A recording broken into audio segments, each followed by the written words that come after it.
আছে। সরকারি জায়গায় মসজিদ করলে জুমার নামাজ হবে কিনা? সরকারি জায়গায় যদি মসজিদ করেন জুমার নামাজ হবে কিনা? উত্তর হলো জুমার নামাজ তো হয়ে যাবে, কিন্তু সরকারি জায়গা মসজিদ বানাবার জন্য আপনি অবশ্যই যথাযথ কর্তৃপক্ষের অনুমতি নেবেন, নিয়মতান্ত্রিকভাবে মসজিদ করবেন। মসজিদ আল্লাহর ঘর, সেটা এই জন্য যেখানে সেখানে করবেন। সরকারি জায়গা পাইলেন আর মসজিদ একটা বানায় দিলেন, আদৌ দরকার আছে কিনা সেটার কোনো বিবেচনা নাই, এটা করা উচিত না। তবে এটা ঠিক, মুসলিম প্রধান দেশে মুসলমানদের নামাজ পড়ার জন্য একটা সরকারি বিরাট বড় এরিয়া আছে, সেখানে অনেক মুসলমান বসবাস করে, সেখানে নামাজ পড়ার জায়গা করে দেওয়া সেখানকার কর্তব্য ব্যক্তিদের কর্তব্য, তাদের কাছে সেটা আদায় করতে হবে।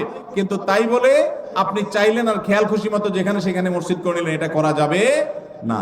সরকারি জায়গা না, শুধু অন্য কারোর জায়গাতে এরকম মসজিদ করা উচিত না। তবে যদি করেন কেউ, সেই জায়গার নামাজ আদায় করলে নামাজ হয়ে যাবে, কিন্তু নিয়মতান্ত্রিক ভাবে মসজিদ আদায় করতে হবে, বানাইতে হবে।